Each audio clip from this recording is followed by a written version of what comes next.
Mirëmëngjesi gjithëve. Mirë se erdhe Ministër Aselborn, I dashur Zhan. Shpresoj që përkthimi të jetë korrekt dhe pajisja të jetë në punë. Është kënaqësi për mua që t'ju mikpres këtu sot në Tiranë. Një prej ministrave të punëve të jashtëm të Vendit të Bashkimit Evropian më me eksperiencë, ndoshta dekani I ministrave të punëve të jashtme të Bashkimit Evropian, me të cilin unë kam pasur mundësi takohem disa herë të bisedoj, të mësoj nga eksperienca juaj dhe sot realisht jam shumë I lumtur që ju e mbajtet fjalën dhe vizitoni Tiranën dhe do të keni takime me drejtuesit më të lartë të shtetit dhe institucioneve të Shqipërisë. Gjatë kësaj vizite dhe gjatë takimit ne patëm mundësi për të marrë në shqyrtim raportin e marrëdhënieve dypalëshe ndërmjet Shqipërisë dhe Luksemburgut dhe për të përcaktuar edhe disa prej hapave që ne dëshirojmë të ndërmarrim në këtë drejtim. Shqipëria është mirënjohëse Luksemburgut për mbështetjen që I ka dhënë në procesin e integrimit evropian, qoftë në fitimin e statusit të vendit kandidat, ashtu edhe në procesin e vështirë të reformave, kryesisht reformës në drejtësi dhe reformave që kanë lidhje me sundimin e së drejtës, që do të na mundsojnë, shpresojmë në një periudhë shumë të shkurtër në një vendimarrje nga ana e Bashkimit Evropian për fillimin e bisedimeve për antarësim. Gjithashtu, Shqipëria dhe Luksemburgu janë dy vende antare të NATO-s, kanë një ndërveprim në këtë organizatë të rëndësishme dhe shkëmbejnë pikpamje, nuk diskutohet dhe qëndrime edhe për sa I përket situatës dhe mjedisit të sigurisë në rajon. Në planin dypalësh, kemi rënë dakord që të ecim përpara me përfundimin e marrëveshjes për evitimin e taksimit të dyfisht, duke qenë se e konsiderojmë si një mekanizëm të rëndësishëm që do të hapë rrugën për investimet mëtejshme edhe në Shqipëri, por edhe për zhvillim të mëtejshëm të marrëdhënieve në fushën e ekonomisë. Gjithashtu, pata mundësi që të njoh ministrin Aselborn, mikun Zhan, me zhvillimet më të fundit në Shqipëri, aq më tepër që kemi vetëm pak ditë nga fillimi I punës parlamentit të ri, me projektet kryesore të qeverisë shqiptare në këtë drejtim, mbi ambicien tonë politike dhe mbi situatën dhe zhvillimit e fundit në rajon, duke ritheksuar edhe një herë tjetër rolin që Shqipëria do të vijojë të luajë për sa I përket stabilitetit rajonal dhe bashkëpunimit, por edhe në kontributin që ne do të japim për disa prej proceseve të filluara në nënsuazën e Ballkanit Perëndimor, proceset bashkëpunimit rajonal, të cilat ne I shohim si kyçe për të intensifikuar më tej procesin e integrimit evropian të Ballkanit Perëndimor, të vendeve të Ballkanit Perëndimor në hapësirën e Bashkimit Evropian.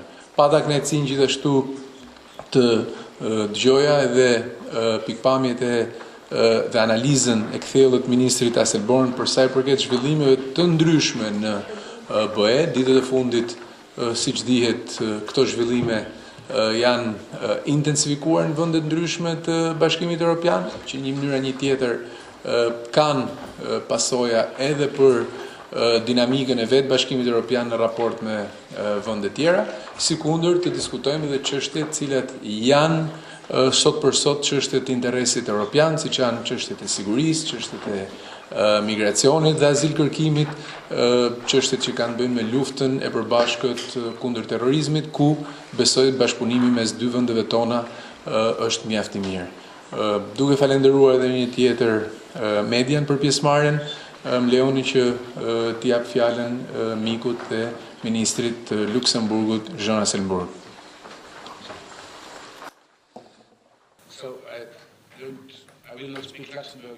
Nuk do të flas në gjuhën luksemburgeze, sepse besoj që profili do të jetë i vështirë, por do të mundohem që të jem sa më qartë të jetë mundur në shqip për mesazhishtes.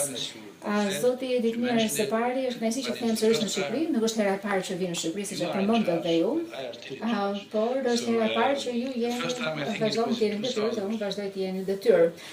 Mendoj që herën e parë kam ardhur në 2004 ose në 2005, mos gabohem. Pra, ka qenë një rrugë e gjatë, por mendojmë se jemi në rrugën e drejtë. Le të fillojmë me Evropën. Asgjë nuk është e lehtë në Evropë. Jo vetëm në Evropë, por në Bashkimin Evropian ne kemi pasur mundësinë dhe vazhdojmë të diskutojmë çdo ditë për këtë gjë, do të vazhdojmë që të gjejmë pikat përbashkëta në analizën tonë. Nuk mund të them asgjë për Spanjën, pra nëse unë them që nuk është absolutisht asnjë gjë e lehtë në Evropë, megjithatë është e rëndësishme që të japim fond të dhunës dhe duhet që të gjendet dialog në mes të Barcelonës dhe Madridit dhe është e rëndësishme që pikë së pari, sfidat janë spanjolle, duhet të zgjidhen brenda përmendja e vendit, por nga ana tjetër në nivelin e Bashkimit Evropian nëse do të marrim një kërkesë do të pamundurën për të ndihmuar. Ne aktualisht nuk kemi asnjë lloj kompetence në Bashkimin Evropian për të ndërhyrë. Përsa i përket Brexitit, besoj se e dini që javën që shkoi kemi pasur një raund të ri bisedime, kemi nevojë për një pozicion të qartë të Britanisë së Bashkuar. Mendoj që kemi nevojë për më tepër gatishmëri politike për të arritur një kuadër konkret në mënyrë që të çelëm negociatat për nenin 15. Besoj se e dini që në 13 mars 2019 Mbretëria e Bashkuar nuk do të jetë më anëtare e Bashkimit Evropian. Pse? Sepse neni e përkatës i traktatit është shumë i qartë, sepse negociatat duhet të përmbyllen brenda 2 vitesh. Kështu që për 2 vite ne duhet që të gjejmë një zgjidhje. Dhe jo vetëm kaq, mbi të gjitha, është e rëndësishme që gjejmë një zgjidhje se ne kemi zgjedhje në maj ose në qershor 2019 në Bashkimin Evropian, dhe do na duhet të dimë eksaktësisht se sa antar duhet të ketë Bashkimi Evropian në momentin që të bëjmë përgatitjen për zgjedhjet. Ne duhet që të përgatitemi për të ardhmen me Mbretërinë e Bashkuar. Besoj që kjo gjë është e rëndësishme për vendin tuaj, sepse marrëdhëniet në Bashkimin Evropian dhe Mbretërisë së Bashkuar janë shumë të rëndësishme në aspektin ekonomik, social, por ne duhet të gjejmë zgjidhje. Siç e dini, në Gjermani u mbajtën zgjedhjet. Gjermania do të vazhdojë që të mbetet një vend pro-evropian, nuk ka dyshim për këtë gjë. Por e dini që Partia Nacionaliste e Krahut të Djathtë më tepër se sa 12% të votave të fituara është tashmë e përfaqësuar në parlament dhe besoj që do të ketë, le të themi, një lloj lufte në një koalicion të opozitës për sa i përket lëvizjes së ekstremit të djathtë në Gjermani. Kështu që është e rëndësishme që shikojë ajo çfarë ka ndodhur të dielën, dhe mendoj që të gjithë demokratët do të duhet të luftojnë kundër këtij fenomeni mbi të gjitha në Gjermani. Atëherë, pika e fundit lidhur me këtë çështje. Unë mbaj mend shumë mirë Selanikën 2003, nuk kam qenë pranishëm, megjithatë mbaj mend që ne kemi bërë një premtim atëherë në Ballkanin Perëndimor, që i pranon Bashkimin Evropian qoftë se do të përmbuleshin kriteret e Kopenhagës, dhe kjo është diçka të cilën ne e mbajmë dhe përsëritim gjatë gjithë kohës. Vizita ime e parë ka qenë në 2005, zgjodhi një rrugë gjatë deri tani, dhe në 2009 u bë kërkesa, ndërkohë u pranua në 2014, ndërkohë që ndoshta 2018 mund të jetë një vit i mirë për Shqipërinë. Pra probabiliteti është shumë i mirë që në 2018 ne mund të çelim negociatat për vendin, pra për Shqipërinë në Bashkimin Evropian. Ndërkohë për Luksemburgu do ta promovoj këtë ide, megjithatë duhet ta dini që nuk varet vetëm nga Brukseli, është çështje edhe politike të brendshme në vendin tuaj. Pra, për që në pak më konkret, më lëni të them që kemi përcaktuar, kemi emëruar Nadia Ensen si ambasadore në Shqipëri, e cila ashtu me neve është një zonë shumë aktive.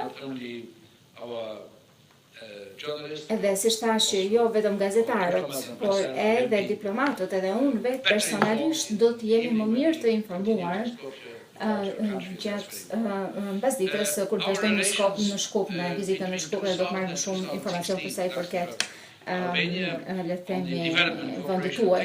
Atëherë për sa i përket marrëdhënies në mes Luksemburgut dhe Shqipërisë 2010-2016, ne kemi shpenzuar më tepër se sa 7.6 milion për vendin tuaj, për t'u ardhur në ndihmë Shqipërisë, për të ofruar ndihmë teknike për qytetarët shqiptar. Vazhdojmë akoma me bursat dhe mendoj që diçka e tillë është goxha ndihmë nga Luksemburgu dhe mendoj që ndihma e marrë nga Luksemburgu është respektuar shumë mirë nga vendi juaj, kështu që besoj që tashmë ka ardhur koha që të vazhdojmë dhe të jemi më tej me bashkëpunimin politik. Pra, në këtë mars ne nënshkruam marrëveshjen për sigurinë sociale, për mbrojtjen sociale në Luksemburg. Dhe mendoj që duhet të jetë mundur, dhe folëm në fakt edhe për këtë gjë, pra mund të jetë mundur që të nënshkruan edhe marrëveshja për shmangen e taksimit të dyfisht. Për shembull, Jan de Junën është një kompani shumë e madhe e Luksemburgut dhe është e përfshirë në projektin e Trans-Adriatic Pipeline, të më thënë që është një projekt shumë i madh në disa milion euro dhe për këtë arsye për promovuar marrëdhëniet ekonomike është e rëndësishme që të vijojnë me këtë marrëveshje. Pra, për sa i përket platformave ndërkombëtare, ne bashkëpunojmë shumë ngushtë në Këshillin e Sigurimit dhe ne kemi bashkëpunim dhe japim kontributin tonë edhe për Këshillin e Drejtave të Njerëzit. Juve na keni mbështetur neve, ne kemi mbështetur juve për 2003 në vim. Për sa i përket marrëdhënieve ekonomike, mundojmë shumë herë më tepër në të ardhmen. Ambasadori juaj ka krijuar dhomën e tregtisë në Luksemburgut dhe Shqipërisë është një pikë nisje e mirë. Turizmi, atëherë gazetarët më të rëndësishëm të Luksemburgut janë këtu dhe ata shikohen vetëm në Tiranë gjatë kësaj vizite, por ndoshta nuk e di, ndoshta do të fluturohen, do të mund të shikojnë të pjesë të tjera të Shqipërisë. Megjithatë, të gjithë e dinë që ju keni një vend të mrekullueshëm, jeni shumë mikpritës, jeni legjendar për mikpritin që keni. Kështu që pa diskutim që ne duhet bëjmë më tepër për të promovuar Shqipërinë si një destinacion shumë të rëndësishëm turistik. Pika e fundit për migracione nuk është ndoshta pika më e rëndësishme, por ditë mirë ti e dini pak problemet tona, dhe nuk bëhet fjalë vetëm thjesht për një problem të Luksemburgut, por edhe për një problem, ky është problemi i Brashkës, domethënë edhe problemet tjera europiane. Në Luksemburg, fluksi i azil kërkuesve është problematik. Siç e kam thënë, ky është problem edhe në vendet tjera të Bashkimit Evropian. Pas liberalizimit të vizave, pra në 2010, e dini që qëllimi kryesor i regjimit pa viza nuk është që të hapen shtetet e Bashkimit Evropian. Sigurisht është qëllimi që të rritet lehtësimi vizitimi i vendasve tuaj, shtetasve tuaj, por nuk është që të promovohen kërkesat për azil të babazuara.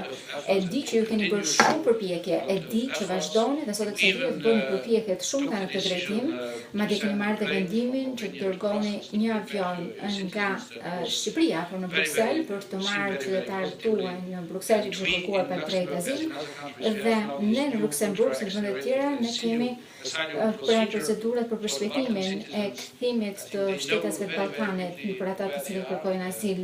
Pra, në qoftë se ata kanë nevojë për ndihmë, neve sigurisht që zbatojmë të procedurë dhe të gjithë kanë të drejtën të thonë që jam azil kërkues Por procedura nuk mund të marrë vite të tëra, e për këtë arsye na duhet që të reagojmë menjëherë. Dhe po ashtu duhet ta bëjmë gjë në interes familjeve të tyre. E dim po ashtu që jo vetëm nga Shqipëria, por edhe nga vende të tjera të Ballkanit, të miturit dërgohen në vendet e Ballkanit Perëndimor pa prindrit e tyre. E për këtë arsye duhet të përpiqemi të mos e lejojmë më një procedurë të tillë. Pika e fundit fare.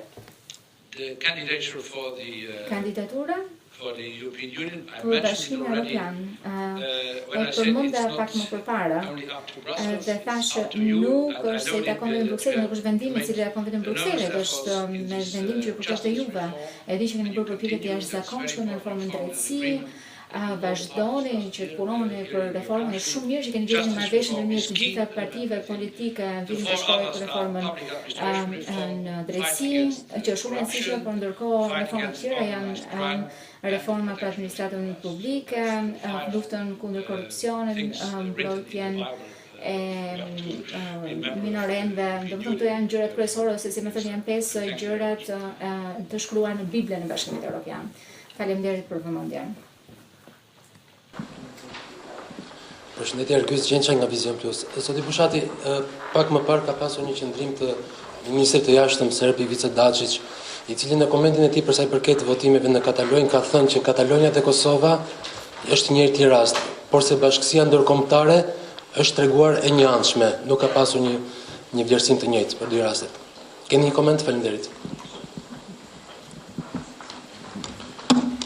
Mbase s'jam dot në lartësinë e kolegut serb Ivica Dačić për të komentuar qëndrimet e bashkësisë ndërkombëtare, por përfitoj nga pyetja juaj për thënë qartë që çdo krahasim mes Kosovës dhe rastit Katalonjës do të ishte i padobishëm, sepse nuk është as pak i bazuar as në të drejtën ndërkombëtare, as në teoritë të drejtën kushtetuese, por as në mënyrën se si janë zhvilluar ngjarjet në të dyja rastet. Nuk kam se çfarë të shtoj asgjë për sa i përket zhvillimeve në Spanjë, nga ato që ka tha kolegu Asselborn, por për sa i përket rasteve, nuk është hera parë dhe besoj se çdo krahasim qoftë me krimen i cili është duar trokitur nga i njëjti person, apo qoftë kësaj radhe me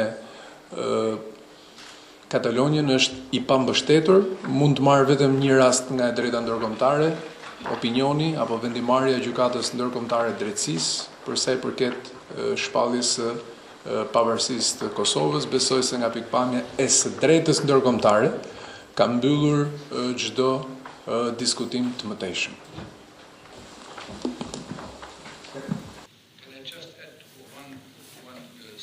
A mund të shtoj vetëm një fjali? Mendoj që çështjet e ndarjes janë shumë të rralla në dekadën e fundit, ose mbase edhe gjatë 2 dekadave të fundit. E dim se çfarë ndodhi për shembull ndërmjet Serbisë dhe Malit të Zi, pati një marrëveshje në 2005 në një referendum të dyja palët rënë dakon për ndarjen. Dhe e njëjta gjë edhe për Çekoslovakinë. Kështu që këtë, siç e tha me të drejtë zoti ministër, nuk mund ta krahasoni me atë çfarë ndodhi në Krimea ose në Kosovë. Në Kosovë kishte luftë, në Katalonjë nuk ka luftë, dhe mendoj që ky është dallimi kryesor që duhet mbajtur parasysh.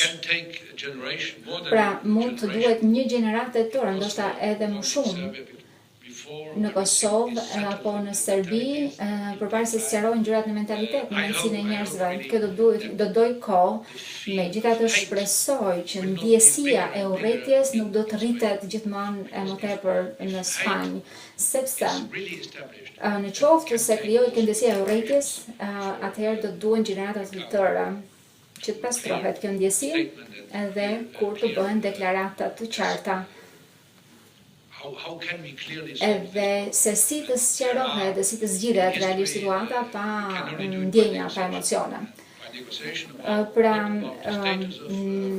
mund bëjnë negociata, jo për statusin e rajonit, por kompetencat e rajonit, dhe për sa i përket edhe kompetencave për të implikuar më tepër në ndarje të cilat mund të jenë të delikate për rajonin. Muaji tetor është muaji ku pritet nisja e procesi vettingut. Sa dhe si do ndikojnë në rezultatet e këtij procesi në skenaret e mundshëm të çeljes negociatave? Faleminderit.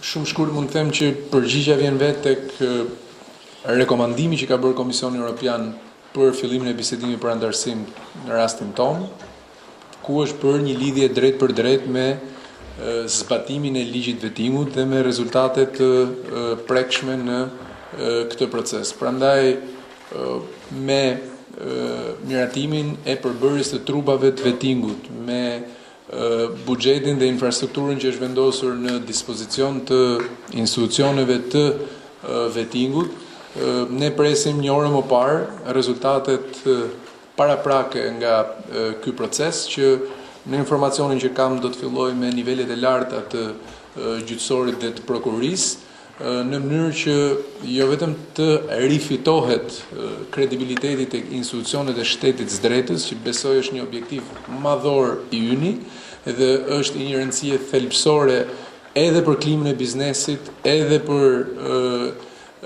shëndoshjen e jetës publike në përgjithësi, por njëkohësisht të jepet mundësia Komisionit Evropian për të konfirmuar këtë rekomandim për hapjen e bisedimit për Shqipërinë në mënyrë të plotë dhe më pas vende anëtare, siç e tha edhe ministri Asselborn, për fillimin e bisedimeve në rastin e Shqipërisë. Dhe 2018 është një skenar krejt objektiv në rast se kjo gjë ndodh sipas këtij kalendari që ne kemi miratuar dhe kemi rënë dakord.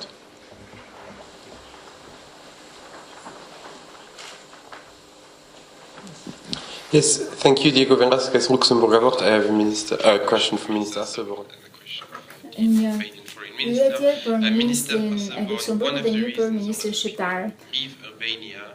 Zoti ministër Asselborn, pse mendoni, domethënë që cilat janë qëllimet kryesore të largimit të shqiptarëve nga vendi?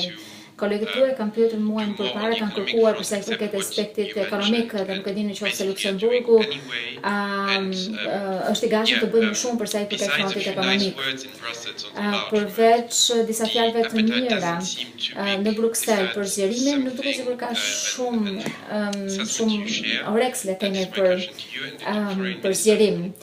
Dhe kjo është pyetja për ju, zotin ministër i Luksemburgut. Për ministrin e Shqipërisë, ju thatë që ulje e numrit të azilkërkuesve është shqetësim për Ballkanin Perëndimor, në veçantë numrin e azilkërkuesve në Luksemburg. Çfarë po bëni ju këtu dhe çfarë planifikoni të bëni më tepër në mënyrë që të ulni numrat e personave që kryesisht për arsye ekonomike kërkojnë azil në vende të tjera të Bashkimit Evropian? Atëherë për sa i përket investimeve, kjo është një prej arsyeve kryesore pse jam këtu. Pra, ne po punojmë për të pasur marrëveshjen për shmangjen e taksimit dyfisht, edhe kjo është marrëveshje që do të jetë shumë e rëndësishme. Mendoj që një vend i tillë si Shqipëria, që ka pasur një të shkuar më të vështirë se sa Luksemburgu ose vendet tjera të Bashkimit Evropian pa diskutim, pra janë vende të cilat dalin nga nata në ditë dhe duhet të përgatiten për ditën. Kështu që mendoj që situata është e qartë, niveli i papunësimit është shumë i lartë në Shqipëri, megjithatë edhe brenda Bashkimit Evropian ne kemi vende ku papunësia është problem shumë i madh. Kështu që për të qenë në gjendje që të shkosh kundër sa rrjedhë, ti ke nevojë që të hapësh mundësi investime, ke nevojë që të hapësh perspektiva ekonomike. Dhe për këtë arsye, për të pasur investime dhe dinamika ekonomike, ke nevojë për drejtësi. Dhe drejtësia është në majë të piramidës, pra duhet të kesh drejtësi ku të mund të zgjidhen të gjitha vështirësitë e mundshme të cilat mund të dalin në një vend. të cilat kanë të bëjnë me sundimin e ligjit. Dhe prandaj jemi këtu, jemi për ta inkurajuar këtë proces. Mendoj që reforma në drejtësi nuk është një reformë e rëndësishme për të bërë antar i Bashkimit Evropian. Domethënë, unë mendoj që keni nevojë për këtë reformë, sepse nëse doni që shkoni në drejtimin e duhur ekonomik, social apo ndrejtime të tjera, sipas mendimit tim, keni nevojë për reformën në drejtësi. Pyetja e dytë, Diego. Unë personalisht jam i bindur se në Evropë paqja mund të jetë e qëndrueshme, mund të jetë stabil, vetëm nëse në një ditë do të jemi në gjendje që gjithë Ballkanin Perëndimor të kemi vende anëtare të Bashkimit Evropian. Është e qartë. Kjo është detyra jonë, kjo nuk është detyra e rusëve, as e kinesëve, apo e persona të tjerë gjetë në botë, nuk është as problemi turqëve apo indianëve. Është absolutisht detyra jonë e Bashkimit Evropian të jemi në gjendje që ta bëjmë këtë gjë.